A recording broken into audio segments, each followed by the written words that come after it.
ప్రభునందు ప్రియులారా, దేవుని మహాకృపను బట్టి దైవ గ్రంథములో నుండి నెహెమ్యా గ్రంథం 9వ అధ్యాయం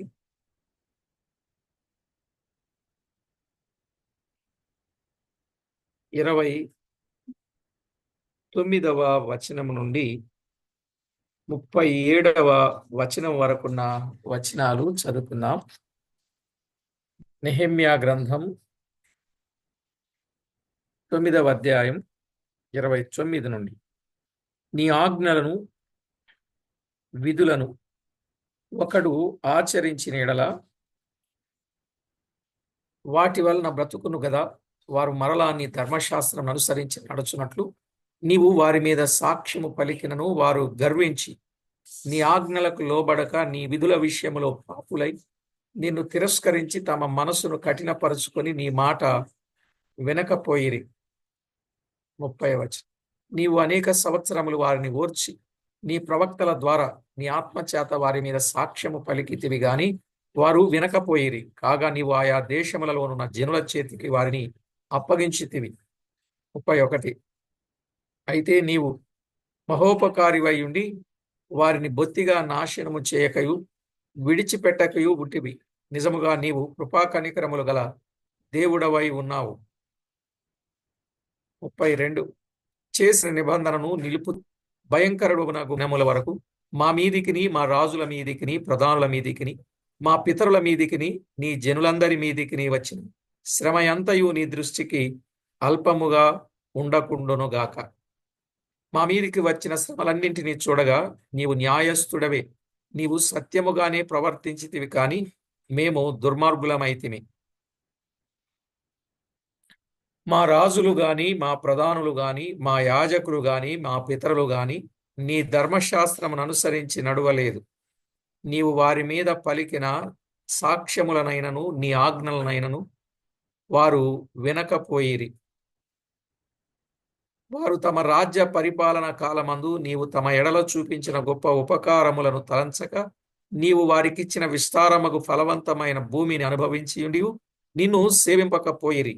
తమ చెడు నడతలు విడిచి మారు మనసు పొందరైరి. 36. చిత్తగించుము, నేడు మేము దాస్యములో ఉన్నాం. దాని ఫలమును దాని సమృద్ధిని అనుభవించున్నట్లు నీవు మా పితరులకు దయచేసిన భూమి అందు మేము దాసులమై ఉన్నాం. 37వ వచనం, ఆఖరి వచనం. మా పాపములను బట్టి నీవు మా మీద నియమించిన రాజులకు అది విస్తారముగా ఫలమిచ్చుచున్నది. వారు తమకిష్టము వచ్చినట్లు మా శరీరముల మీదను మా పశువుల మీదను అధికారము చూపుచున్నారు గనుక మాకు చాలా శ్రమలు కలుగుచున్నవి. చదవబడిన దైవ లేఖనం కొరకై ప్రార్థన చేసి వాక్యాన్ని మనం ధ్యానం చేద్దాం, ప్రార్థన చేసుకుందాం. పరిశుద్ధుడవైన మా తండ్రి, పరమందు ఆసీనుడవైన మా దేవ, మీ గణనామానికి వందనాలు, స్తుతులు, స్తోత్రాలు చెల్లిస్తున్నాం. మా ప్రియ ప్రభువ, నెహెమ్యా గ్రంథములో నుండి కొన్ని ధ్యానాలు మేము చేస్తూ ఉండగా మీరు మాతో మాట్లాడి మీరు మహిమ పొందుతారని ప్రార్థిస్తున్నాం.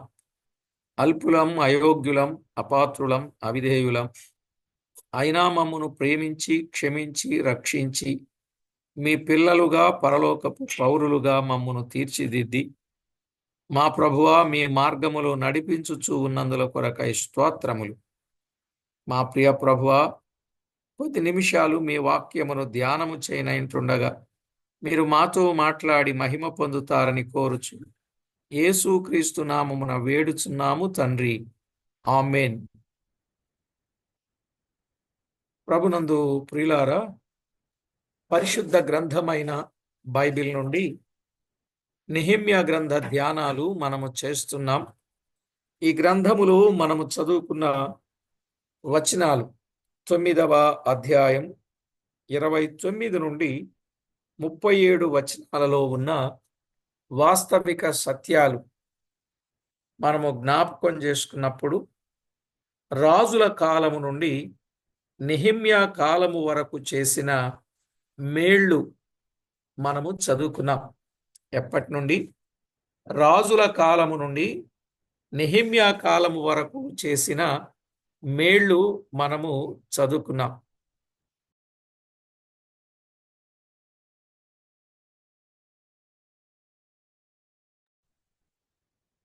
ప్రభునందు ప్రియులారా, తేటగా గమనించండి. రాజుల కాలము నుండి నెహెమ్యా కాలము వరకు చేసిన మేళ్ళు. 29వ వచనంలో ఏమన్నాడు? నీ ఆజ్ఞలను విధులను ఒకడు ఆచరించిన ఎడల వాటి వలన వాడు బ్రతుకును గదా అన్నాడు. ఒక వ్యక్తి తాను బ్రతకాలి అనంటే దేవుని ఆజ్ఞలను విధులను ఏం చేస్తే బ్రతుకుతారు? ఏం చేస్తే బ్రతుకుతారో చెప్పాడు. ఏం చేస్తే బ్రతుకుతాడట? ఆచరించిన ఎడల.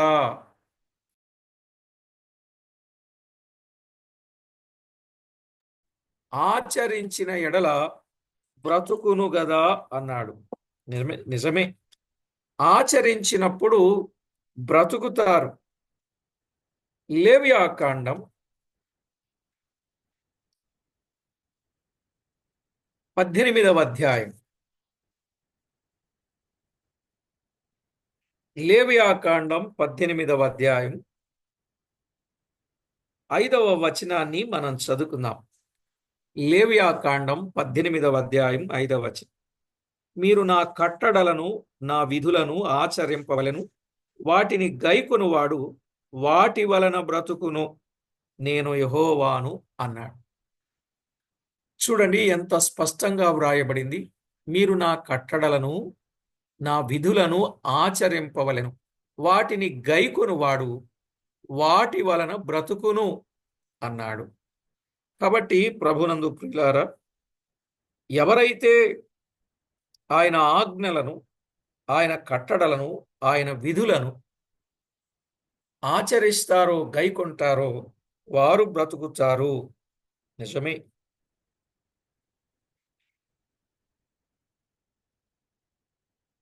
దైవ గ్రంథంలో ఒక మాట మనం ఎరుగుదాం. దేవుని నోట నుండి వచ్చు ప్రతి మాట వలన మనుషుడు జీవించునని ప్రభువే చెప్పారు కదా. యేసుక్రీస్తు ప్రభువారు ఆయన ఏం చెప్పారు? దేవుని నోట నుండి వచ్చు ప్రతి మాట వలన జీవిస్తారు, రొట్టె వలన మాత్రము కాదు. మత్తయి సువార్త 4వ అధ్యాయం 4వ వచనం.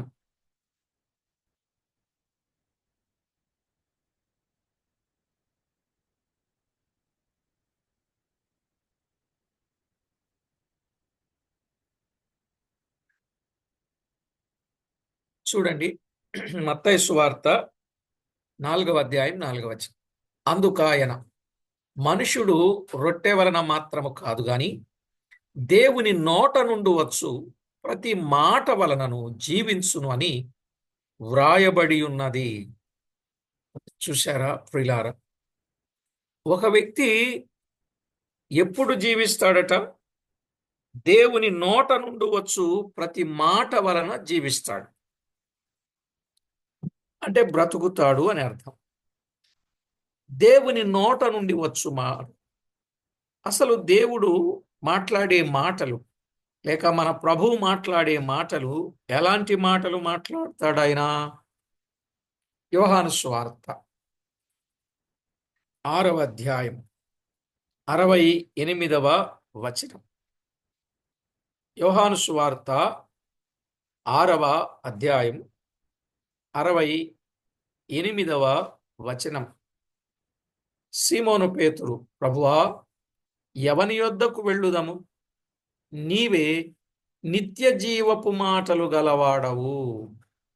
ప్రభువా, మేము ఎవరి దగ్గరకు వెళ్తాం అన్నారు. ఏదో చాలా మంది వెళ్ళిపోయారు, మీరు కూడా వెళ్ళిపోవాలనుకుంటే వెళ్ళిపోండి అని అన్నప్పుడు, ప్రభువా, ఎవని యొద్దకు వెళ్తాం? నీవే నిత్య జీవపు మాటలు గలవాడవు. నిజమే కదండి. ఆయన ఎవరు?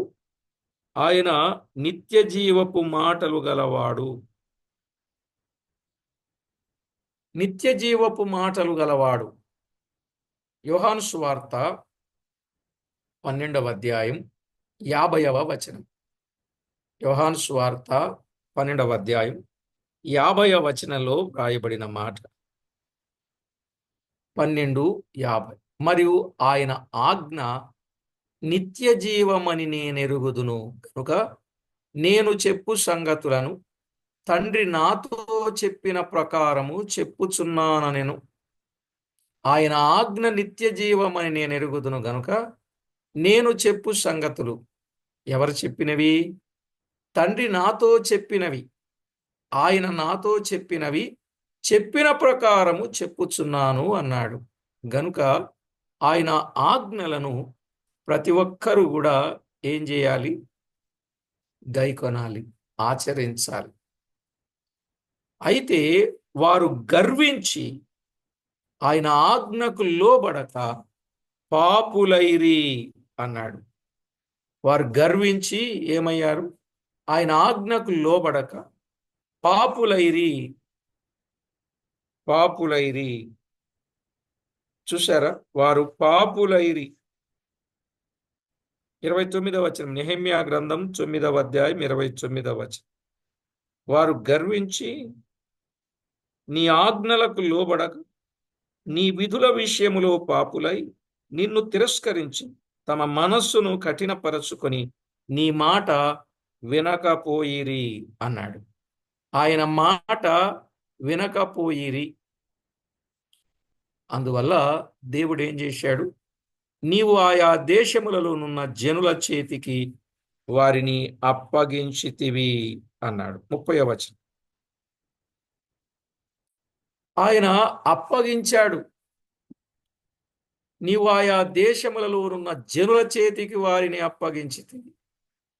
అప్పటికి కూడా అనేక సంవత్సరాలు వారిని ఓర్చి ప్రవక్తల ద్వారా ఆత్మచేత వారి మీద సాక్ష్యము పలికినా గాని వారు వినకపోయారు. దేవుని ఓర్పు వారికి లోకువైంది. ప్రవక్తల ద్వారా ఆత్మచేత వారి మీద సాక్ష్యము పలికినా కూడా వారు ఆ మాట వినకపోయారు. అందువల్ల ఆయా దేశ జనములలోనున్న వారి చేతికి అప్పగించినట్లుగా చూస్తున్నాం. నిజమే ప్రియులారా, ఆయన వారిని అప్పగించాడు. దేవుడే వారిని అప్పగించినట్లుగా దైవ లేఖనంలో మనం చూడవచ్చు. ఎజ్రా గ్రంథం 9వ అధ్యాయం 7వ వచనం. ఎజ్రా గ్రంథం 9వ అధ్యాయం 7వ వచనములో మా పితరుల దినములు మొదలుకొని నేటి వరకు మేము మిక్కిలి అపరాధులం. మా పితరుల దినములు మొదలుకొని నేటిములను బట్టి మేమును మా రాజులను మా యాజకులను అన్య దేశముల రాజుల వశమునకును ఖడ్గమునకును చెరకును దోపునకును నేటి దినముననున్నట్లు అప్పగింపబడుట చేత మిగుల సిగ్గునొందిన వారమైతిమి. చూశారండి? పితరుల దినములు మొదలుకొని మిక్కిలి అపరాధములు చేశారట. వారి దోషాలను బట్టి రాజులు గాని యాజకులు గాని అన్య దేశముల రాజుల వశమునకు ఖడ్గమునకు చెరకు దోపునకు దేవుడు వారిని అప్పగించాడు. రాజుల వశమునకు అప్పగించాడు, ఖడ్గమునకు అప్పగించాడు, చెరకు అప్పగించాడు, దోపునకు అప్పగించాడు. ఈ మాటలు కొంచెం జాగ్రత్తగా గమనించాలి. ఆయన అప్పగించినట్లుగా మనము చూస్తున్నాం. ప్రియులారా, దైవ గ్రంథములో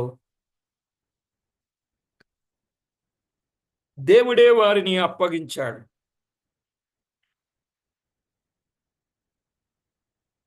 వారు తేటగా ఆ విషయాన్ని తెలుసుకున్నారు. వారికి అర్థమైంది దేవుడే వారిని అప్పగించిన సందర్భం.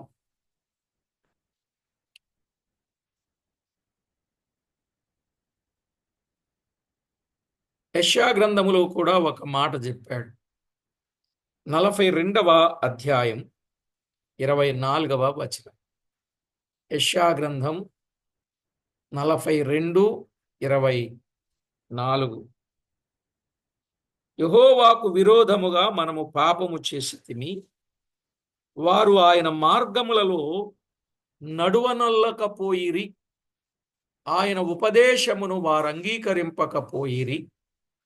యాకోబును దోపుడు సొమ్ముగా అప్పగించినవాడు, దోచుకొని వారికి ఇశ్రాయేలును అప్పగించినవాడు యెహోవాయే గదా. యాకోబు అంటే ఇశ్రాయేలు, దోపుడు సొమ్ముగా అప్పగించాడు, దోచుకున్న వారికి అప్పగించాడు. ఇందువల్ల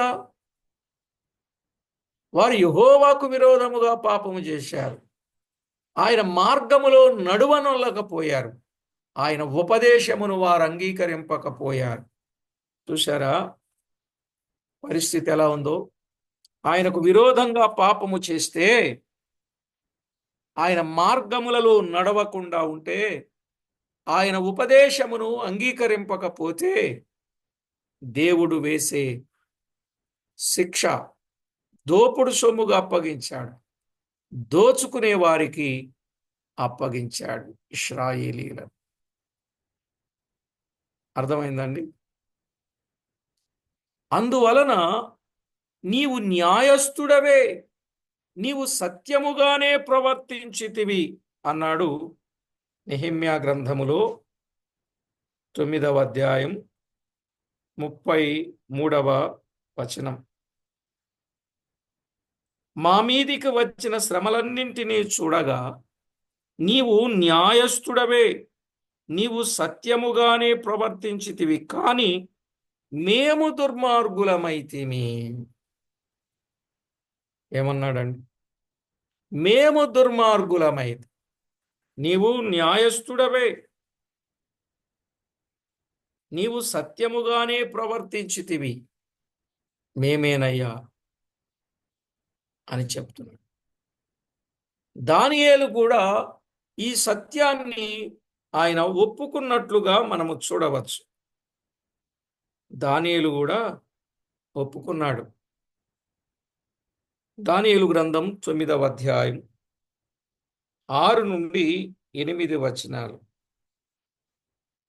దానియేలు గ్రంథం 9వ అధ్యాయం 6 నుండి 8 వచనం. చూడండి స్క్రీన్ మీద. నీ ఆజ్ఞలను నీ విధులను అనుసరించుట మాని పాపులమును దుష్టులమునై చెడుతనమందు ప్రవర్తించుచు తిరుగుబాటు చేసిన వారం. ఏమన్నాడు? మేము పాపులం, దుష్టులం, చెడుతనమందు ప్రవర్తించుచు తిరుగుబాటు చేసిన వారం అన్నాడు. ఎంతటి పాపానికి వారు ఒడిగట్టారో చూడండి.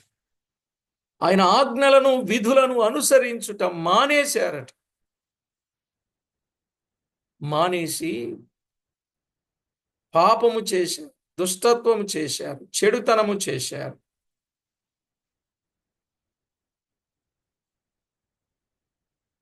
మరొక మాట అక్కడే 14వ వచనం చదువుదాం. 9:14.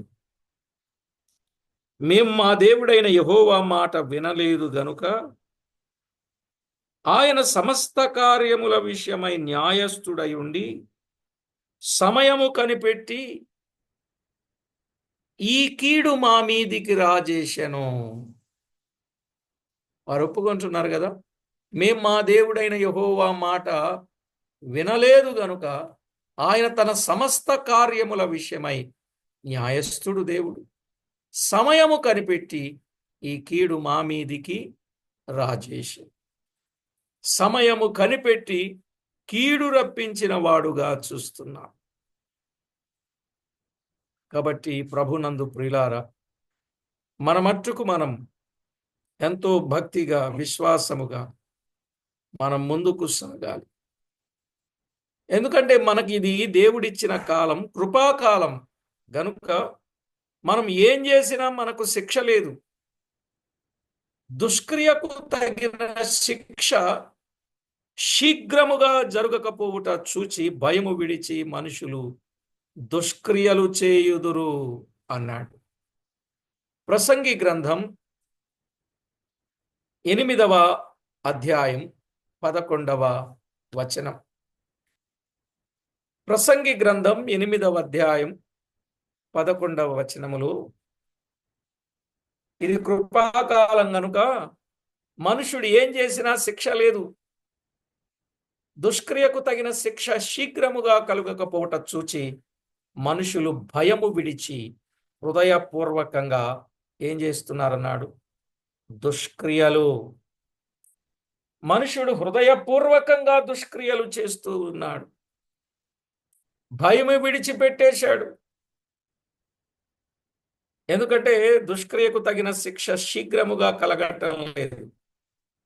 కానీ తప్పనిసరిగా ఏదో ఒక దినాన దానికి తగిన మూల్యము చెల్లించాల్సిందే. తప్పదండి, తప్పదు. చేసిన పాపం ఊరకనే పోద్దా అంటారు కదా, ఊరకనే పోదు.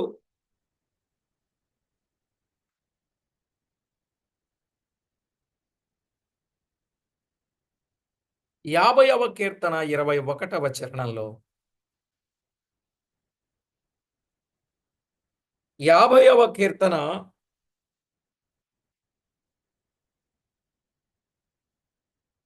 21,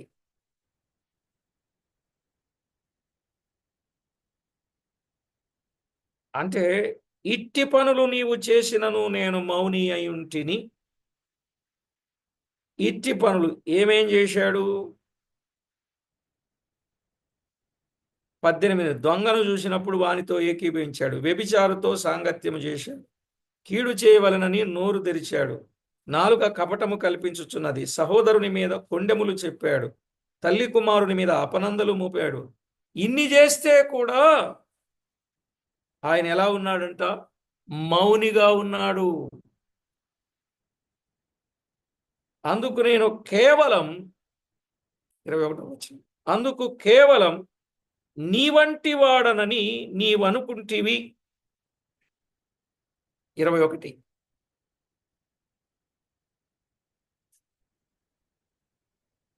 ఇట్టి పనులు చేసినను నేను మౌనినై ఉంటిని, అందుకు నేను కేవలము నీ వంటి వాడనని నీవనుకుంటివి. అయితే నీ కన్నుల ఎదుట ఈ సంగతులను నేను వరుసగా ఉంచి నిన్ను గద్దించెదను అన్నాడు. ఈ సంగతులను నీ ఎదుట ఉంచి వరుసగా ఉంచి నిన్ను గద్దిస్తా. ప్రియులారా, ఎన్ని పాడు పనులు చేసినా దానికి తగిన శిక్ష కలగలేదట. ఆయన మౌనంగానే ఉన్నాడు కాబట్టి ఏం పర్వాలేదు అనుకున్నాడట.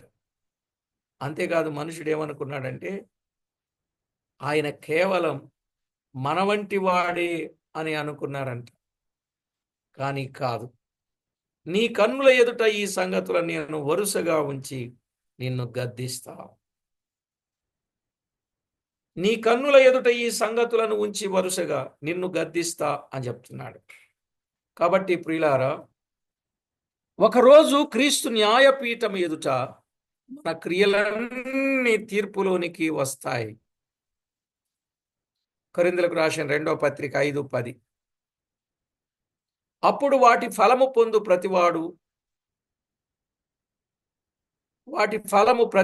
పొందుతాడు గనుక ఆ తీర్పు మనము ఎల్లప్పుడూ మన మనసులో పెట్టుకుని భయభక్తులతో జీవించవలెను. మనము చేసిన పనులను బట్టి రేపు న్యాయపీఠం దగ్గరకు వచ్చినప్పుడు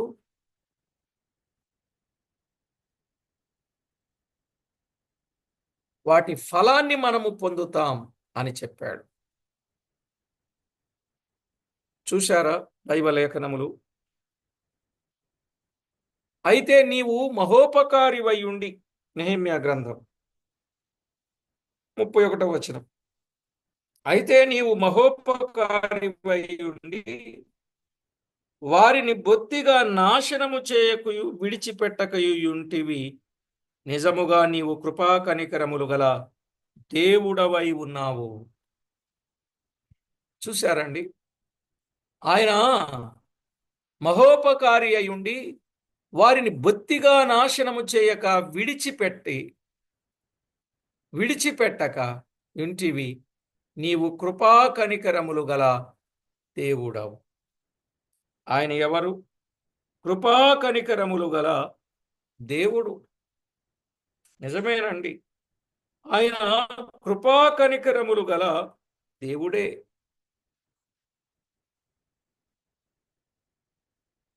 ఇర్మియా గ్రంథం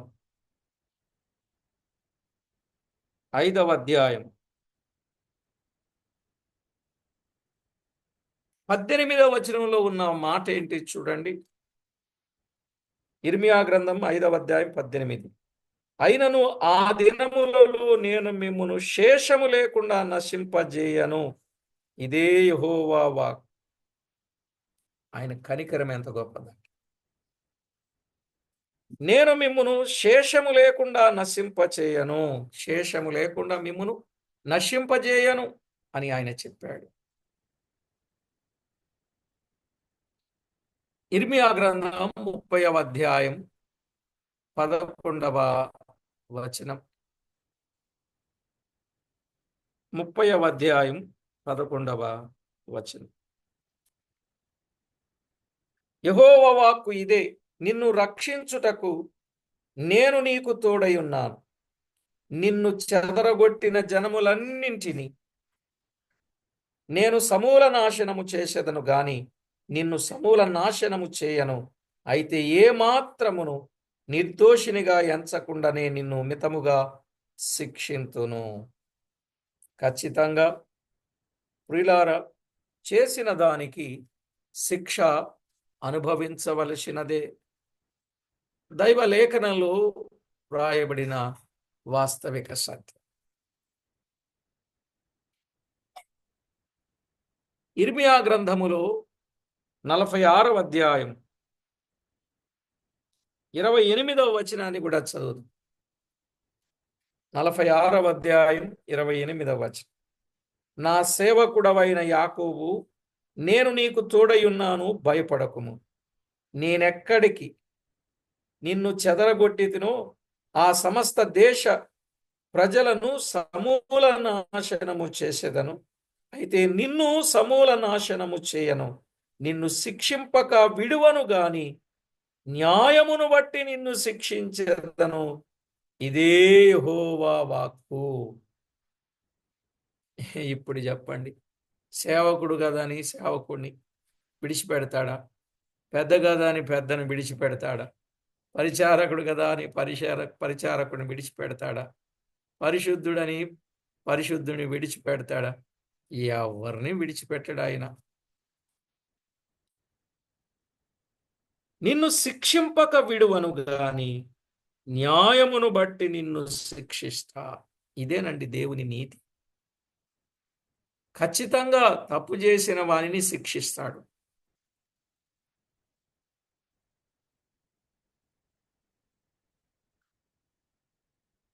అది న్యాయమును బట్టి నిన్ను శిక్షిస్తా అన్నాడు. కనుక దైవ శిక్ష మన మీదికి రాకుండా మనలను మనము జాగ్రత్త చేసుకోవడం మంచిది. దేవుడు తన పిల్లల్ని కొన్నిసార్లు తన పరిశుద్ధతలో పాలు పొందాలని మేలు కొరకే శిక్షిస్తాడు అని కూడా వ్రాయబడింది. కొన్నిసార్లు మేలు కొరకే మనలను శిక్షిస్తాడు ఆయన. 119వ కీర్తన 67వ చరణంలో దేని కొరకు శిక్షిస్తాడు? మన మేలు కొరకే. హెబ్రీ పత్రిక 12:7-11 వచనాలు మేలు కొరకే శిక్షిస్తాడు. పేతురు రాసిన మొదటి పత్రిక 4వ అధ్యాయం 1-2 వచనాలు కదా. కాబట్టి ప్రభునందు ప్రియులారా, విషయాలను మనం అర్థం చేసుకుని ప్రభువుకి ఎంతో మహిమకరంగా జీవించవలసిన వారమై ఉన్నాం. అలాగూ ప్రతి ఒక్కరూ సిద్ధపడి ఆయన నామానికి మహిమ ఆపాదించాలి. మనము తప్పిదము చేసి శిక్ష అనుభవించకుండా తప్పిదము లేకపోయినను శిక్ష అనుభవించడమే అది గొప్ప పరిణామం. ఆ విధమైన అనుభవాల గుండా మనం ముందుకు కొనసాగుదాం. ప్రార్థన చేసుకుందాం. ఒకసారి తలలు వంచి కళ్ళు మూసుకున్నప్పుడు మన కళ్ళ ఎదుట ఏదైనా దోషం అని అనిపిస్తే, కనబడితే దానిని తీసివేసుకోవడం, దానిని ఒప్పుకొని విడిచిపెట్టడం మంచిది. పరిశుద్ధుడవైన మా తండ్రి, పరమందు ఆసీనుడవైన దేవ, మా ప్రభువా, మీ ప్రజలు ఎక్కడ ఉన్నా, ఇంటిలో ఉన్నా, వీధిలో ఉన్నా, శత్రువుల మధ్య ఉన్నా, మిత్రుల మధ్య ఉన్నా, ఆపదలో ఉన్నా, ఆనందములో ఉన్నా, ఇరుకులో ఉన్నా, విశాలతలో ఉన్నా, మా ప్రభువా, మమ్మును మాత్రం మీరెన్నడూ విడిచిపెట్టలేదు. మా ప్రభువా, మీరు చేసిన ప్రతి విధమైన మేలులన్నింటిని బట్టి మిమ్మును మేము స్తుతిస్తూ ఉన్నాం. మా ప్రభువా, మా బ్రతుకులలో ఎన్నో ఎన్నో గొప్ప కార్యాలు, గొప్ప మేళ్ళు మీరు చేశారు. కనుకనే మేమిలాగు చలించుచున్నాము, ఉనికి కలిగి ఉన్నాం. ప్రభువా, శత్రువును ప్రేమించే మీ మంచి మనసును బట్టి మీకు వందనాలు. అట్టి మనసు కలిగి మీకు మహిమ తెచ్చేవారుగా ప్రతి వారిని మీరు సిద్ధపరచమని, మీ అందరి భయము భక్తితో జీవిస్తూ పాపమునకు జోలి ఏమీ లేదు అని చెప్పి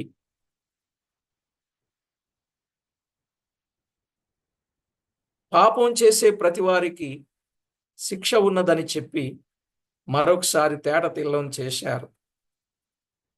మా ప్రభువా, ప్రతి ఒక్కరూ మీకు మహిమకరంగా జీవిస్తూ మీ నామాన్ని హెచ్చిస్తూ ఎక్కడున్నప్పటికీ అక్కడ మీ కొరకు సాక్షిగా బ్రతుకుటకు నేర్పించమని, తోడయుండి కాపాడమని కోరుచు మా ప్రభు అయిన యేసు క్రీస్తు నామమున స్తుతించి ప్రార్థించి వినులమై వేడుచు ఉన్నాం మా పరమ తండ్రి. ఆమేన్.